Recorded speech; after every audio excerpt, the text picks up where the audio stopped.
can call me a conspiracy theorist. Yes, I theorize about how those in power conspired because it's not obvious, right? If I lived in a world with transparency, I wouldn't have to theorize. So, you know, I think mindfulness is essential to being able to see, what these systems would have for you, and then say, hey, do I want to accept that that's true, or do I have to listen to the rules of this world? Do I really have to? That's mindfulness in itself. A Bodega is a guide and a storyteller, escorting you through the night, lighting the way, warding off thieves, ghosts, demons, and other oddities. Along the journey, his companions would often share with him the most curious of stories that he'd record in his codex. Perhaps you just might find yourself traveling with a Bodega and sharing one of yours. In October of 2008, a man named Jason Paget walked out of a karaoke bar in Tacoma, Washington. He was just your average guy. He worked at a furniture store, and he really didn't care much for academics. He spent most of his time lifting weights, partying. But that night, everything changed.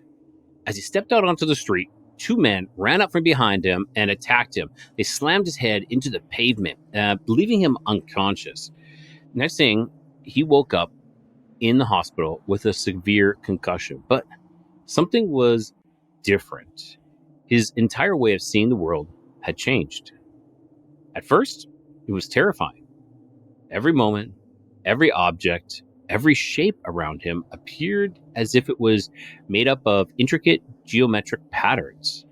Water no longer looked like a smooth flowing substance. Instead, it shimmered in fractal patterns as well.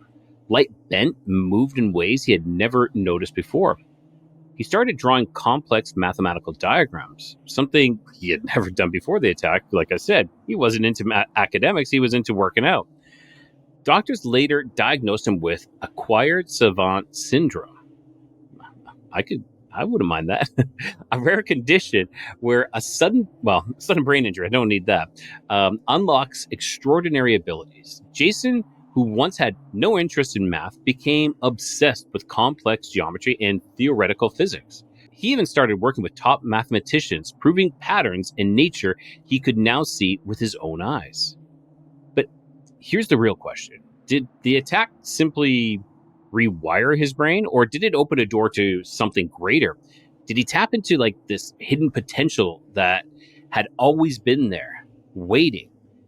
And if this can happen to one man overnight, how much of our own potential remains locked away or just out of reach? Welcome, everyone, to Codega's Codex of Curiosities, where we push past the surface of reality and venture into the unknown. Tonight, we're exploring transformation in the deepest sense. That kind that shakes you to your core, that makes you want to question your own reality and what you might become. Now, what if the person you are today is just a fraction of who you were meant to be? What if there is this entire untapped version of yourself, one that you haven't even begun to understand yet or even meet yet?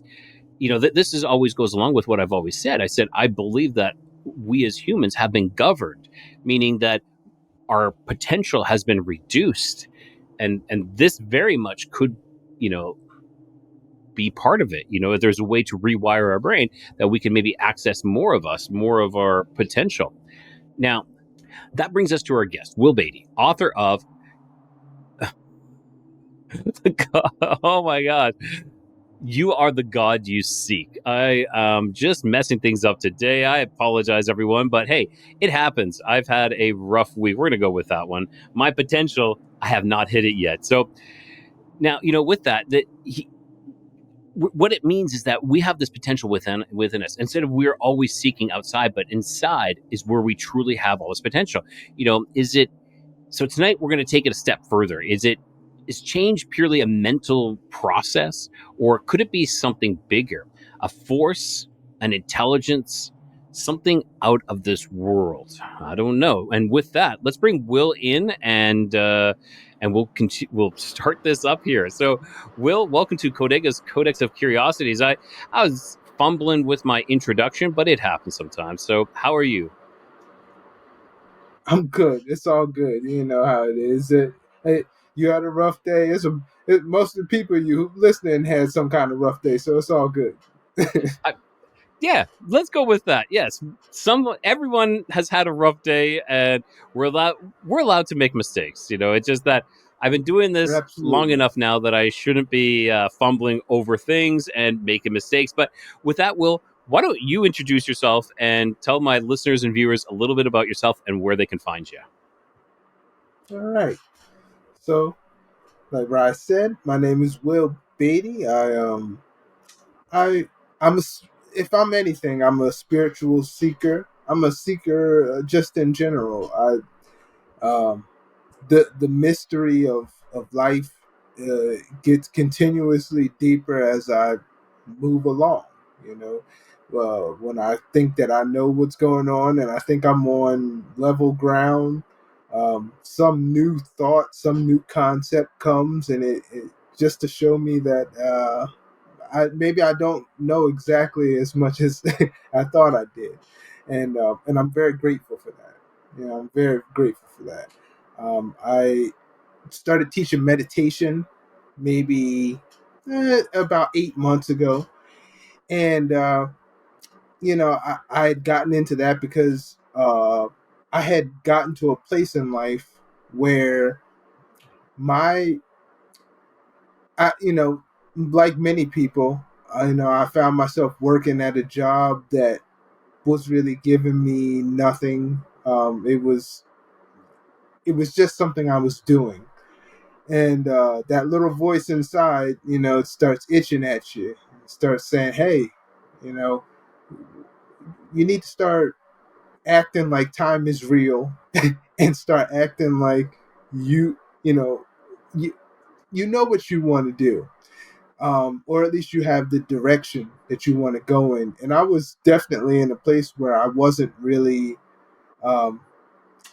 I wasn't going in the direction that I really wanted to. I was just kind of found myself in a place, and I had, I ended up leaving that job. Um, had some money saved up, and then I started working with my buddy. Doing some junk hauling. It was interesting to be a junk, it still is to be a junk hauler by day and a meditation teacher by night. But That is interesting. I almost think that they go hand in hand in a way. With meditation, you're clearing. You're trying to clear your mind and clear your thoughts and open up. And what you're doing in the day is the physical aspect of what you're doing at night. it is interesting. Sometimes I definitely see that parallel. Um, but yeah, I found a yoga studio. I sent out a whole bunch of emails, and only one yoga studio, a place called Solstice Yoga Shala. Shout out to them. They contacted me. We started talking, and that was where I gave my first in person meditation class, and I've been there since, and now I've been able to kind of branch out into other places. So um, yeah, it's meditation and mindfulness have become what my life is about. But I'd say for most of my life, um, mindfulness and trying to I I think I lived to bring harmony to situations. Um, I remember being younger, and I was what they call like a peer mediator, like when I was in school. Like, so I was, trained to like hash out problems between students and things like that. And when I look in my lineage and I look at my family, it's just kind of something that we're about. We try to bring harmony to heated situations. So I think that I'm very, the direction that I've chosen to go in is far more authentic than, you know, the direction that I had before. Uh, I agree wholly with that one. For the very reason that I too was in the same boat of things. I had a reading with a shaman, and he said that I had to merge those two lives. I had kind of had like these two separate lives. I had the life of Rye, the corporate kind of thing, the salesman, and then I had Rye, the metaphysical, spiritual kind of guy. And he says you're going to live a life of hardships or difficulties because you're living two different lives, and you need to bring those together. You need to merge them. And for me, and this, some may not see this, but for me, this is that merge. Is hosting this show where I bring people in, and I hear their stories, and I allow them to speak their truths, and a place of where there's no judgment or anything like that. I want them to have this place so they can possibly speak their truth, or to speak out there to get rid of their fears. Some people have had some very traumatic events they've had, and this is a place where it's no judgment. They can come and they can talk about it, and also maybe reach out and find people who've had similar experiences so they can form, create a community as well. I I couldn't agree more. Some time ago, I was the co-host of a podcast called the Hunger for Knowledge podcast, and we had a good 50, 60 episodes. We're kind of, we're on a hiatus right now. It's one of those things where I think we'll get back to it someday. But I'm about to start a podcast where I'll be detailing people's spiritual journeys. But like you said, there's trying to merge that to anybody I think who's ever had to form a corporate identity, right?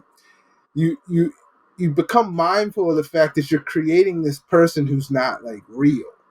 You're like, okay, I go to work and I put on this mask, and um, I do the bidding of this corporate entity, and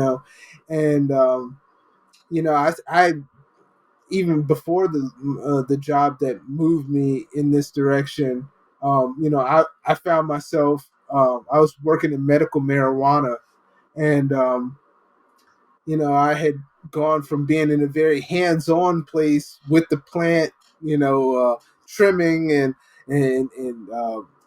bottling it up, to some years later, some years go by, and now I'm just a guy at a desk, and I'm a logistics guy, when you sit and you're like, I'm sitting here at this desk, I'm kind of becoming everything I didn't want to be.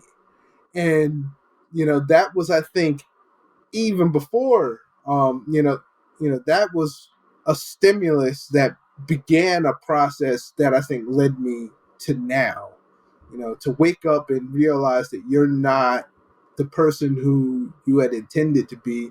It's kind of jarring. It It hits you in the face.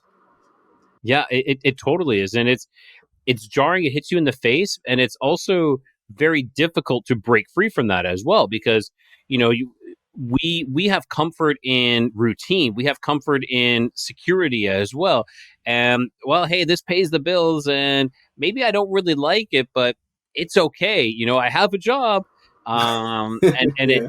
it's very difficult for people to take that leap of faith, so to speak, and to follow their heart instead of their head. And that's a big Yeah. thing. But that being said, is you still need both. Like we're talking about, like being together, this unity. You still need both, and so your brain has to trust your heart, and but still, you still got to use your brain though too when you're doing it as well, because it's very useful to do that.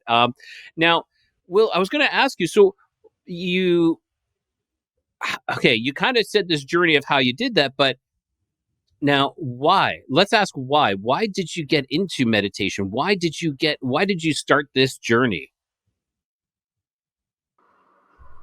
As when I was younger, I've always been into learning about more Eastern philosophies. So, I think in this culture, particularly when you grow up as a Christian. I grew up very Christian and was going to church, until regularly until I was probably like 13, 14 or so. And when I started to somewhat come away from that, I started to look at, all of those things that I had been told were evil and things that I shouldn't be, that's the devil's work. So don't check it out. And, of course, I came across, the East and their traditions and Hinduism and Buddhism. And, there's uh, in those cultures, meditation always was like alluring to me, but I didn't feel like I had the I don't know if it's patience or the resolve to really practice it. I would try, and then I'd be, and then I'd find out I'd be like, I can't sit here anymore. Like I went through that so long, and I think as a necessity, like what I was talking about when you create this job identity, this corporate identity. I realized at some point in time that I was bringing that home with me. I have a wife and two kids, and um, so meditation for me began as a way to shed that identity, so that I could be more present for my family. And after I realized that it was, it was sort of like, my practice began in the shower. And it still usually happens in the shower, that you're somewhat removed from people. You can kind of get to your own thoughts. And, um, I, the way that it would make me feel, I would feel so refreshed and so like have such a different perspective as opposed to like the rundown, oh, here comes tomorrow kind of standpoint that I think, it's easy to fall into. So many days, I've dealt with that. Once I found something that really it was transformative because, then now I can come out of the shower. I can go play with my kids. I can go, try to, build a better relationship with my wife. But it's hard to do that when you feel run down and tired and just like weary. And that was how I really started. I I ended up after I had formed my own practice. I That's when I wanted to become a teacher after that, because I wanted to just be able to give that kind of a thing to somebody else, because I was like, I don't know how I've walked around and just continued on without it. Like the amounts of how heavy it was, I can feel, and then just the relief of being able to go and shed that, like it was life changing. So I want to change people's lives, um uh, through meditation. I think that's a an honorable path and calling as well. And it's funny. I was laughing when you said shower because not because I was laughing. I'm like, oh my gosh, that's funny. It's funny because for the shower for me, that's like my. It's not that I meditate. I haven't meditated too much. I need to. I used to. I don't do that anymore. But for me, the shower is the sacred space, this place of like you wash away everything, not only physically but emotionally and mentally. You sit there and I think it's a place for a lot of people. And a lot of people don't even realize how therapeutic a shower is, and not just to sit in the hot water, but it's just this place of peace and zen and serenity that that comes over you. And we should all take advantage of that and like you did, which is great. It was your precursor to actually doing it out and to really utilizing it. Now, for those who don't know, tell me a little bit about your specific meditation. Tell me how you do it, like how you go about it, Yeah. maybe like pass on. So if people are listening, they're like, "Well, how do I meditate?" Because there's a lot of people who think they just have to sit down and sit still and that's it, and close their eyes and that's it. But what advice would you give to the listeners and viewers here? I understand completely that there are some meditation. I think is a very meditation and mindfulness in general. They're very personal things. They're not. I think we have this idea of a monk meditating on some Himalayan mountain, and that's just not us. That's not how we live. And so I would just say the advice I try to give is look for the deficiencies in yourself, and then when you can be truthful about that, then you can find forms of meditation, and certain you might even want to get somebody to do a guided meditation. That's what I love guiding people through meditations.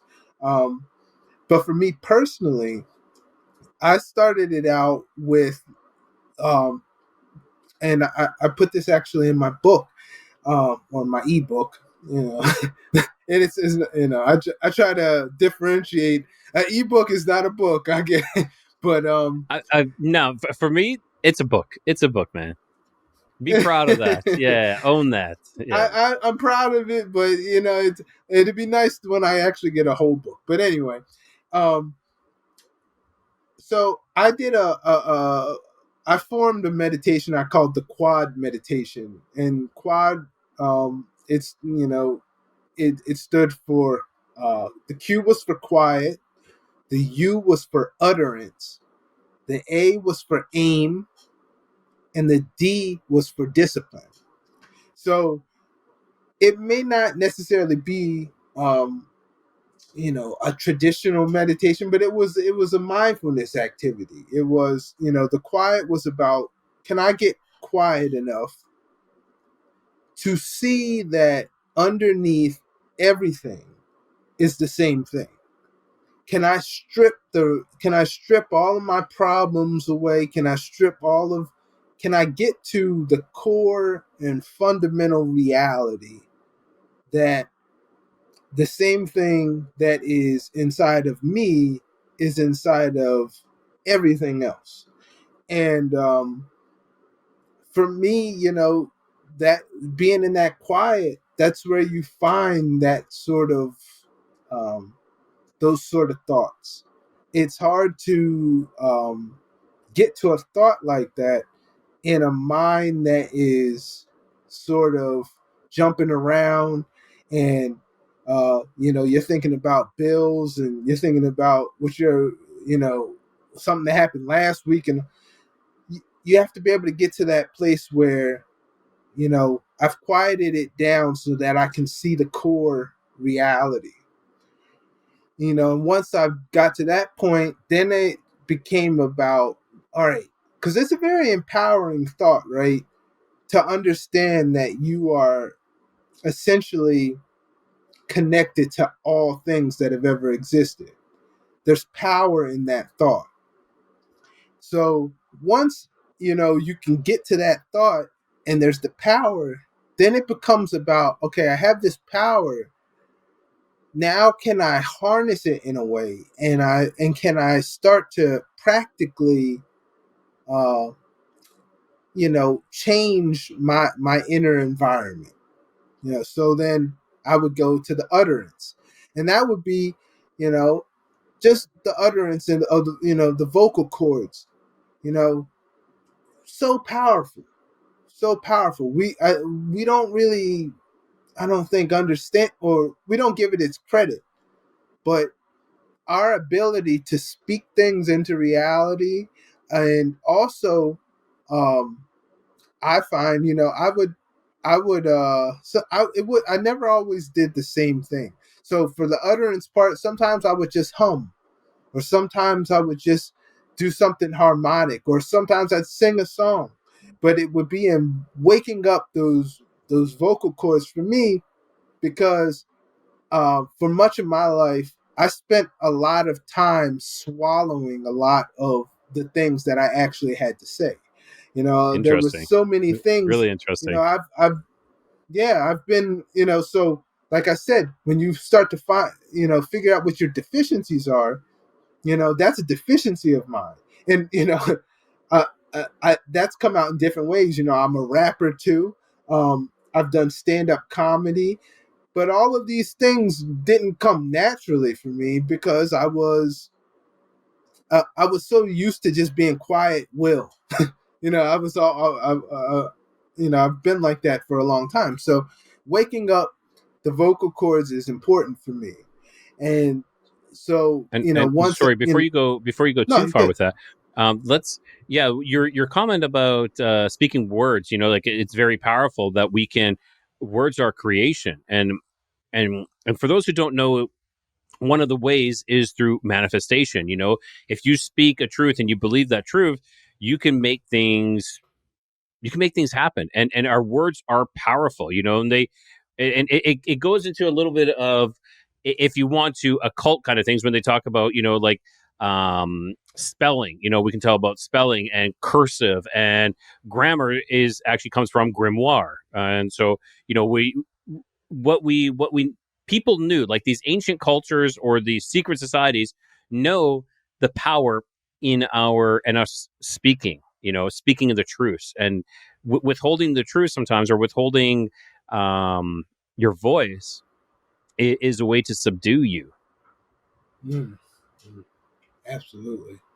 I mean, that's what you eventually. Meditation for me has a lot to do with being able to strip away the confines of what society is. Society builds this structure like this is life. This is what you are. This is how you define yourself. This is what you should be ashamed of. This is, there's all of these different Yeah. things, right? And then, but when you can get quiet enough to say, I don't even like, they don't even, they're not actually powerful enough to tell me who I am. When I can get And that's quiet, I power can right see there. that. That is the ultimate power, to be able to say they don't have that power over me, and that's Yeah, ultimate. Yes. that's it. That becomes, it's such an empowering thing. That's why I wanted to give it to people, because I walk around, and I'll get back to what I was saying with, No but problem. Yeah. but before I forget this, I see people every day. I see beautiful people who don't know it, and who've been convinced that they're these horrible creatures. I see it all the time. I see it written on people's faces when I talk to people. Um, the I hear how they feel about themselves and how they feel about the world in general, and it's like it's all about, somebody's told them a bad story, and a lot of what I do with my meditations is I'm just trying to reframe the story for people.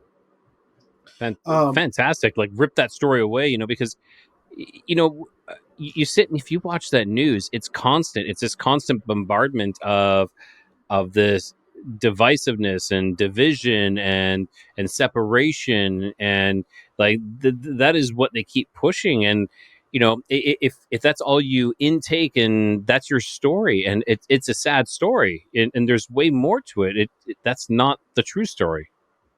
yeah, yeah, I think I think mindfulness came out of, I've always had a rather conspiratorial state of mind. I've always been called a conspiracy theorist.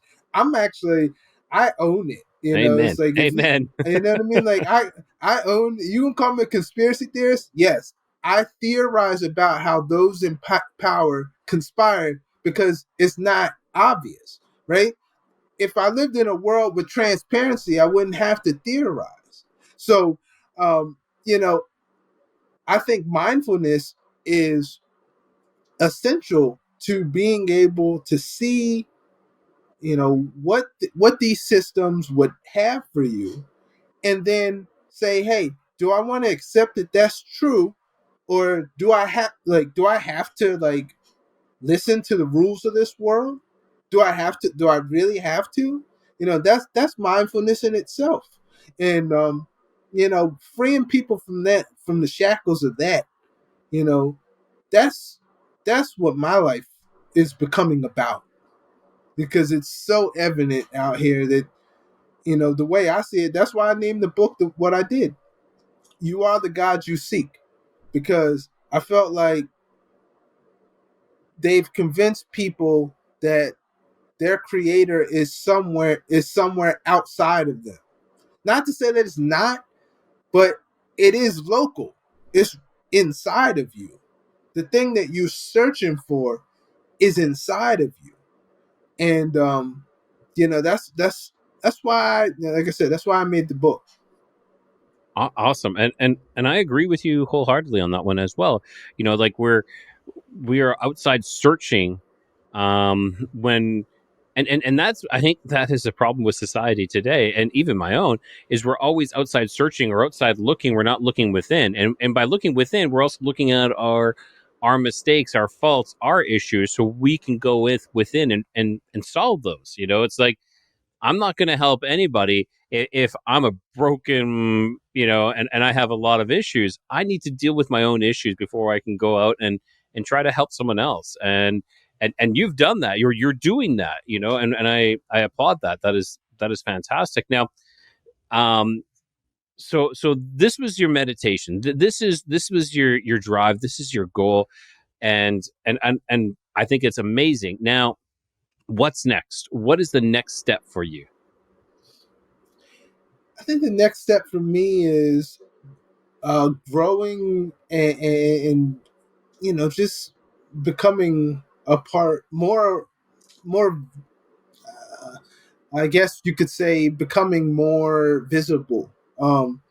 Becoming, getting out of my way. Everything is about. I'm my No, greatest that saboteur. makes sense. Getting out of my way. I love that, because I think we are our own biggest roadblocks. Yeah, We stop ourselves from moving forward. Like we were talking earlier, we get stuck in those jobs that we just don't want to leave, and it's not other people telling us no, you shouldn't do that. It's more of ourselves. Of course, there's other people that are saying that, but it's ourselves. I think getting out of our own way is a big thing. I always remember there's a I don't know if you ever saw this movie, but the movie called Cloud Atlas. It was Yes, I have. you saw Cloud Atlas. I remember, and there's Tom Hanks when he's in the future. He's far in the future, and he has this thing that's uh, following him around and whispering in his ear, and telling him to be fearful and all these things. It's like that was one of the greatest like visualizations that I ever saw of. It wasn't necessarily like I don't know if that was necessarily him, but it was this creation of all of these different negative perspectives that he had internalized, and he gave a character kind of in his head. He's like, okay, like, yeah, these people want to hurt me. There's nothing out. There's nothing to explore. I shouldn't do this. That's how we are. Like we're listening to people who often are people who are quite lost and fearful, and we're, we're building our lives based off of their opinions. You know, people called me, all kinds of people thought I was crazy when I left my job, and so, my mom, my dad were looking at me like crazy, but that's the thing. It's like, regardless of the story that other people are telling about you, you have to be the one to decide, like, is this actually my story, or is my story being run by somebody else? I like that. I actually really like that because it's so many. It's so true. You know, I read this before that it's either you're building your own dream or you're building someone else's dream. You know, and it's and because if I'm working for a business, a corporation will say, "Am I building my own dream?" No, I'm building the corporation's dream. You know, I'm not following my dream.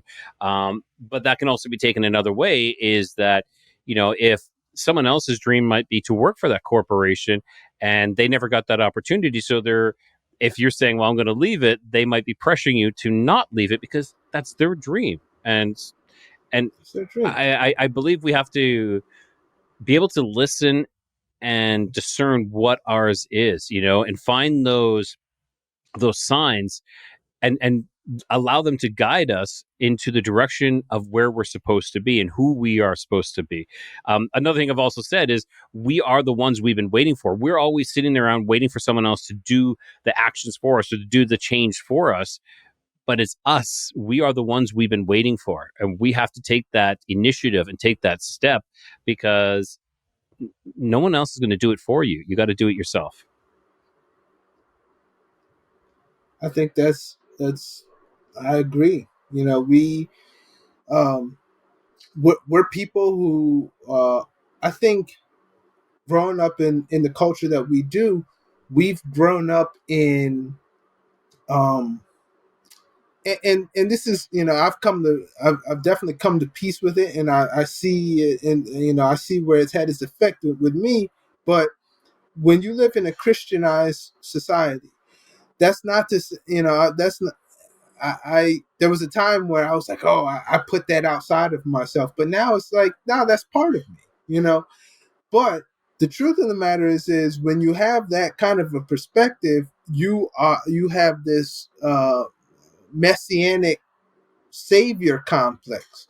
You're waiting for someone to come save you, and um, I wonder sometimes, you know, what are the how does that translate to how does that translate to how we live on an everyday basis?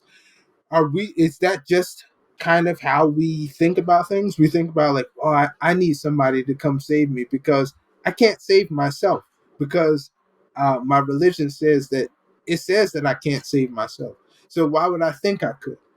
And you know, when you couple that on top of it's also like this apocalyptic kind of a structure.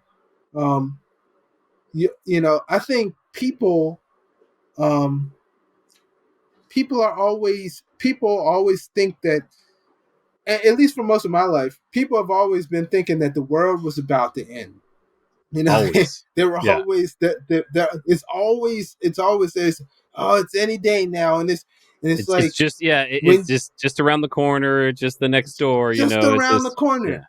It's just around the corner. And it's like I look at it from the standpoint of how is this affecting the minds of people?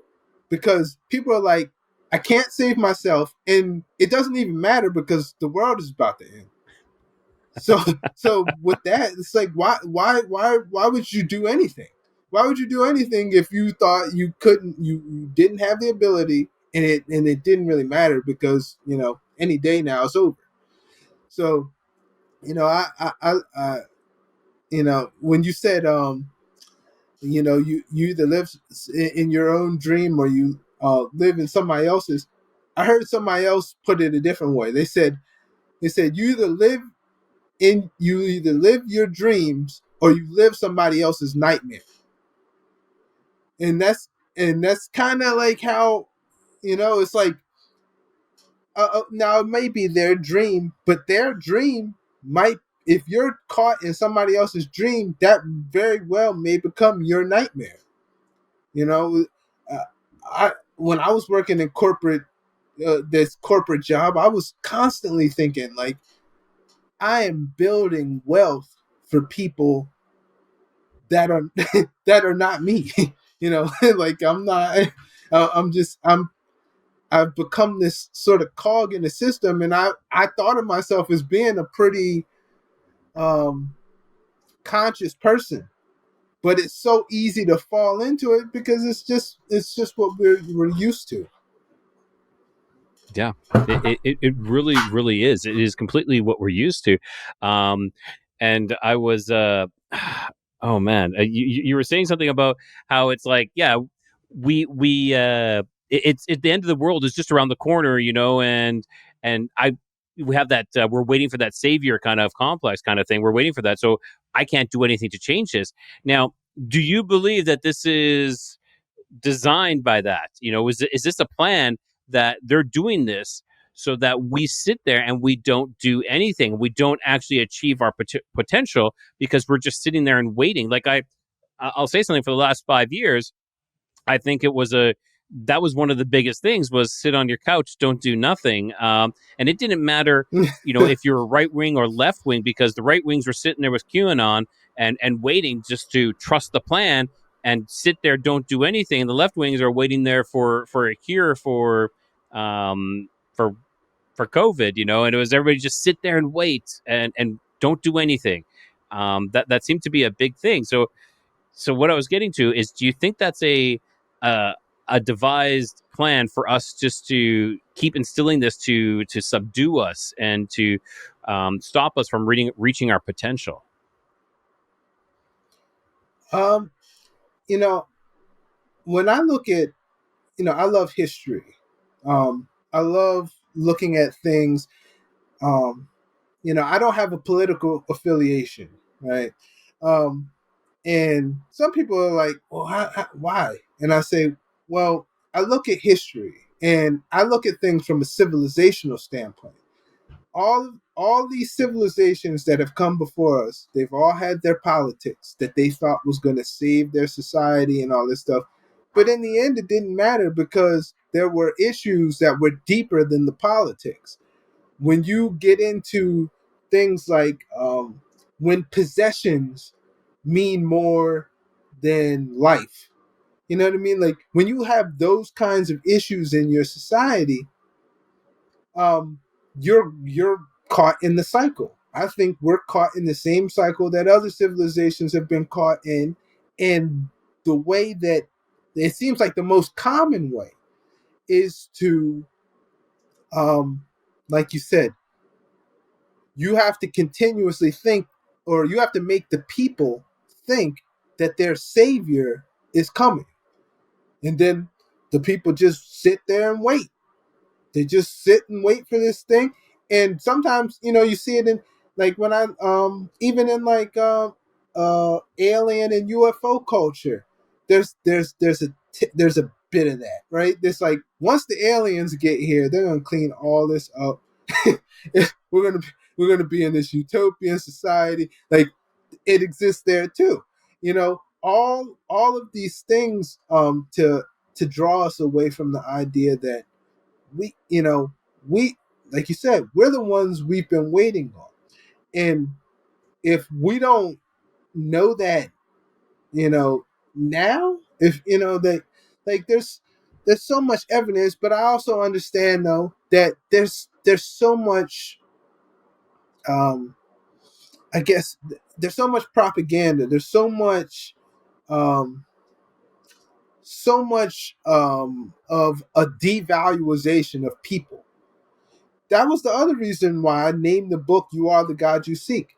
My uncle was a pastor for many years. When I showed him the book, he's like, nephew, I got a problem with this title." And I understand, you know, I get it. But what I was trying to say is that, like, the only way that you can create a situation like we live in is by devaluing life and devaluing a person's worth, right? So if a person woke up in the morning and understood that, um, they are, they're connected to all things that have ever existed, that whatever created everything exists inside of them. You know, if a person woke up thinking that, how they interacted with the world, all of those things would be different. But when they figured out ways to make a person, concentrate so much on the division and so much on the shame, so much on all of these different things that take away from their power. And what you leave then is you have a population of like disempowered people who want change but don't think that they have the ability to do that. They're just like, oh well, I'm meaningless. I'm just like, I'll be here a couple of years and then I'm out of here. And it's I see. I remember when I started seeing, I'm 37 now, but I remember coming out of high school and the years after that, and when I see my friends and I see people, and like the spark came out of them. It's like that they saw the end.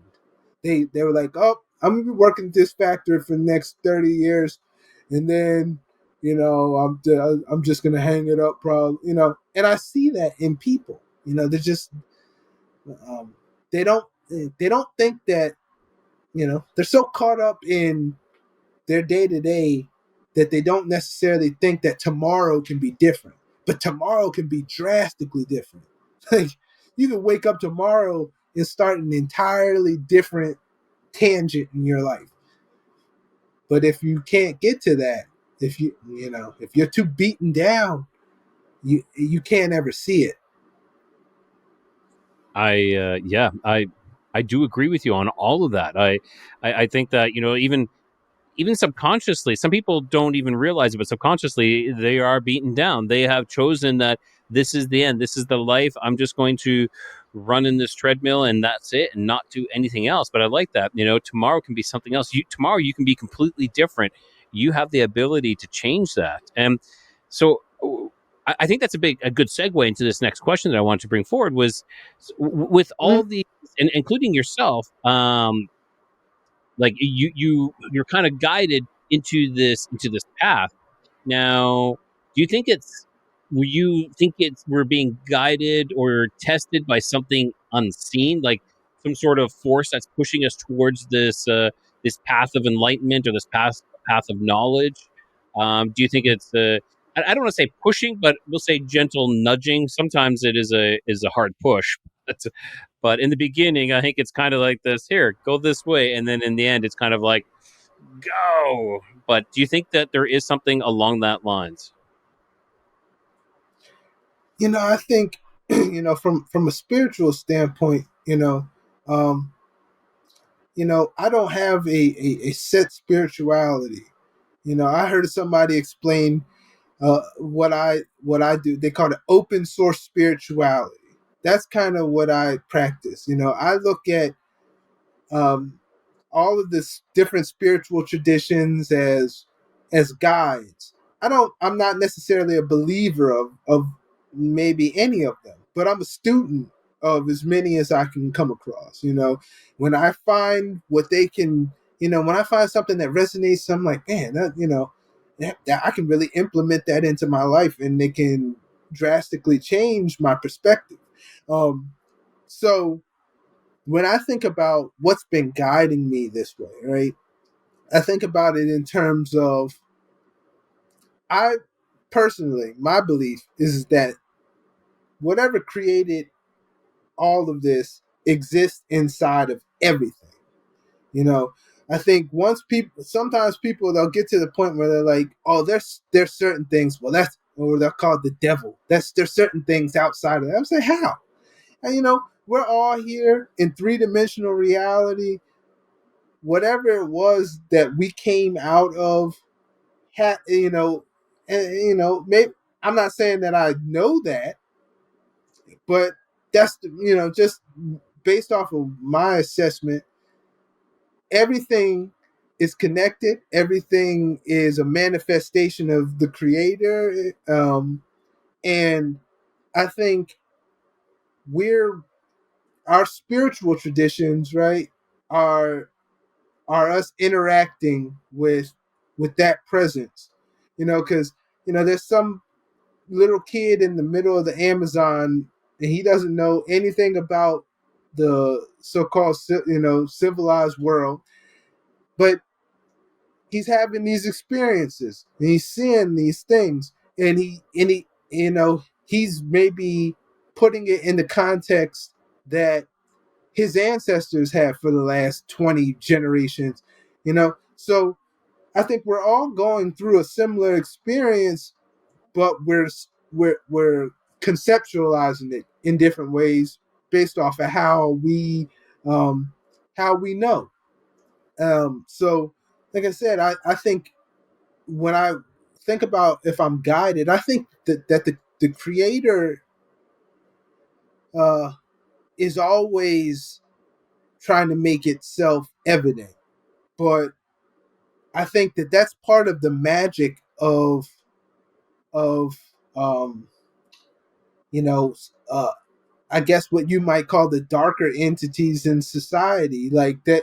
I think that they know that and willfully try to obstruct that, so that so that people can be controlled.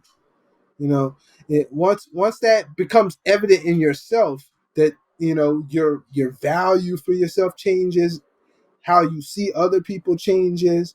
But if they can manipulate that, then I think that that's how you create a world like we live in.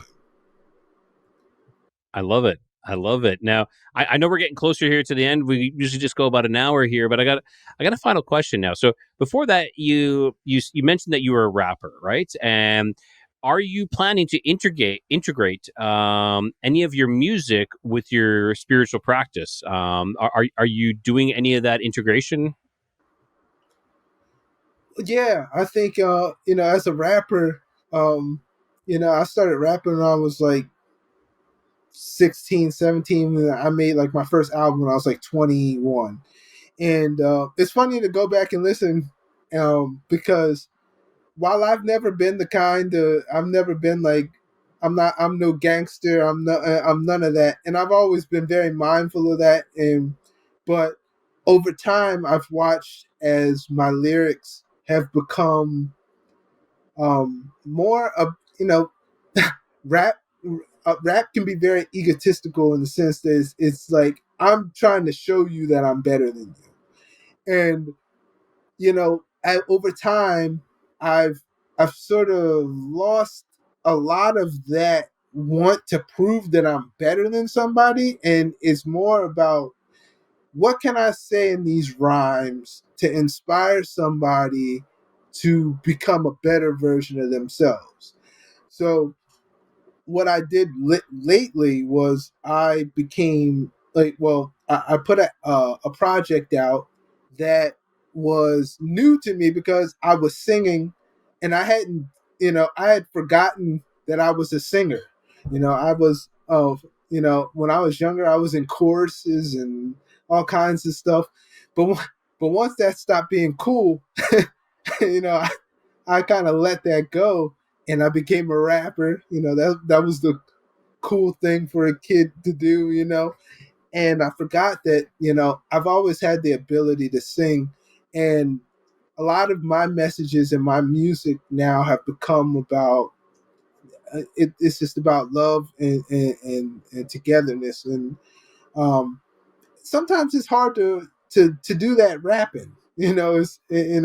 But I've been able to write lyrics that were just about just I named the project The Frequency of Love, because that's where I was trying to put people, in that kind of state of mind, not in the state of mind of hostility and um, look the person, I'm fearful of people and I'm looking down on people.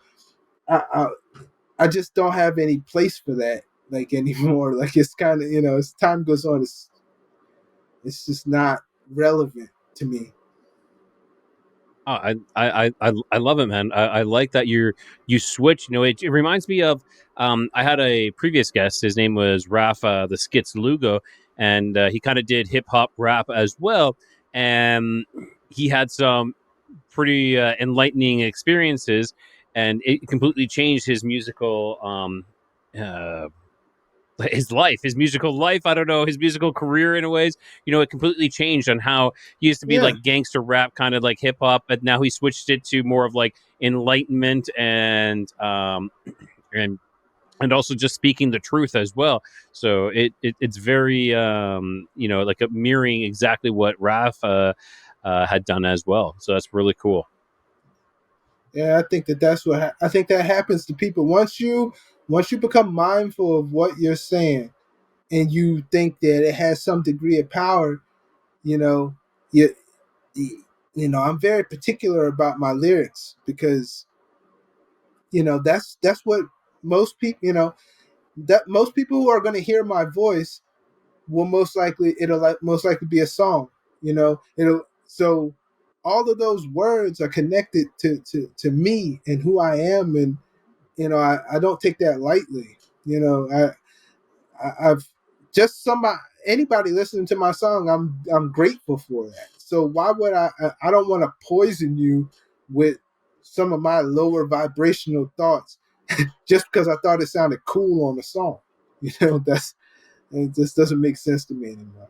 I love that. I love that mentality. I love that mentality that you're being mindful of the words that you're using, and because like we said earlier, they're very powerful, and so it's very important that we be careful what we're saying, even behind closed doors. People don't realize that when Mm, you're bad talking or bad mouthing someone, it it can affect that person, but it's definitely still going to affect you as well. It's going to bring this, you're going to lower your vibration, bring this mindset of like this it can just give you a bad day. At the easiest, or like the most basic level, yeah, it's going to give you a bad day. But you'd be surprised what else it yeah, can do and create.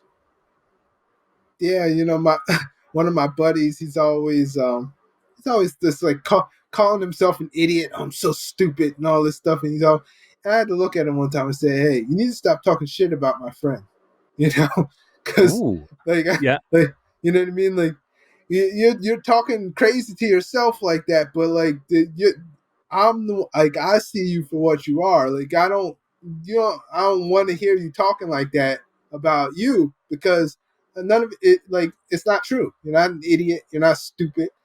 You're highly intelligent. You're an awesome person, and you know, exactly. I, don't I get like that. I like that. You frustrated. gotta You don't know, talk to my friend like that. That I like that. yeah, yeah, yeah. Don't watch your mouth. Exactly, exactly. Well, Will, I want to say thank you for giving me your time here and coming out tonight. That I really really appreciate that. And one last time, tell everybody where they No can find you. problem. Website and everything else. Okay, yeah.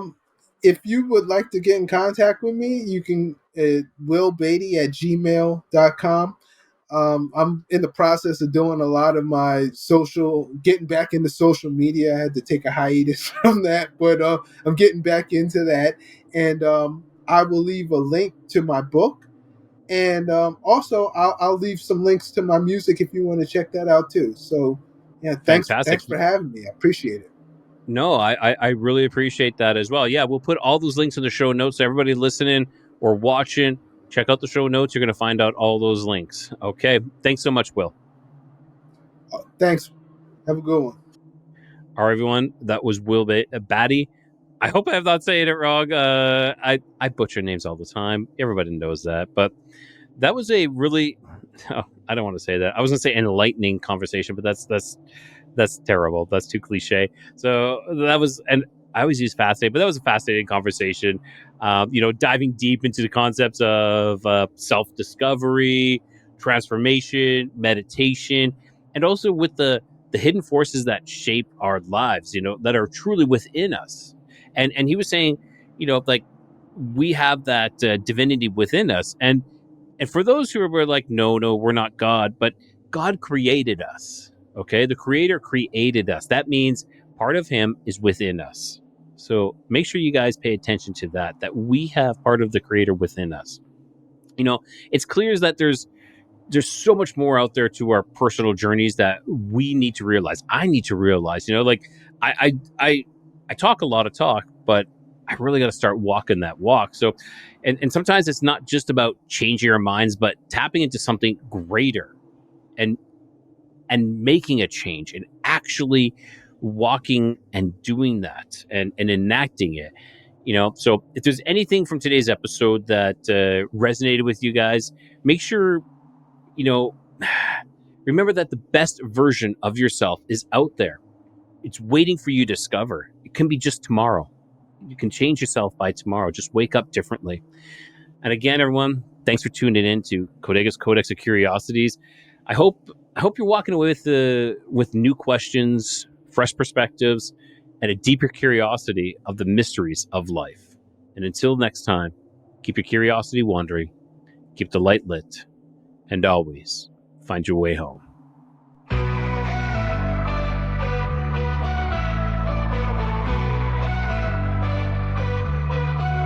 Beneath the stars where shadows grow, the Nephilim's echoes whisper low.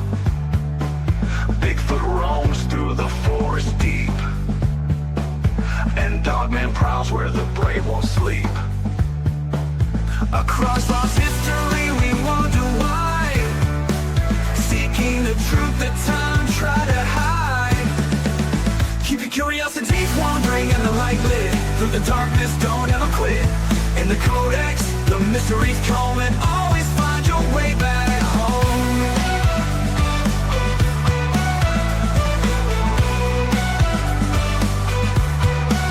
UFOs streak through the velvet skies, aliens watch with unblinking eyes. The paranormal hums where silence breaks, in the void of secrets a lantern wakes. Through hidden realms and stories untold, the cold gas flame is a light to hold.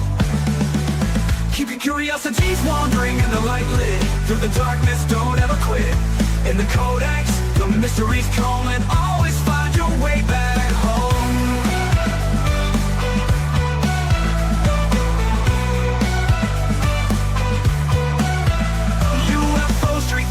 Velvet skies, aliens watch with unblinking eyes.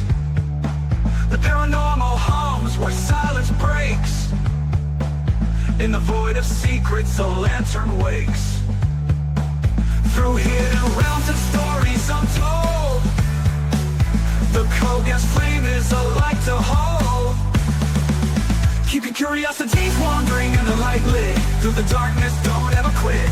In the Codex, the mysteries come, and always find your way back home.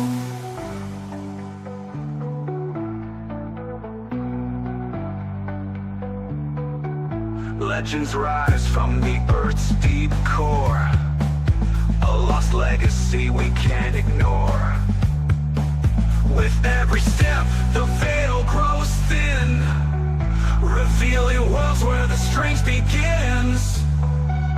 Keep your curiosities wandering and the light lit, through the darkness don't ever quit. In the Codex, the mysteries come, and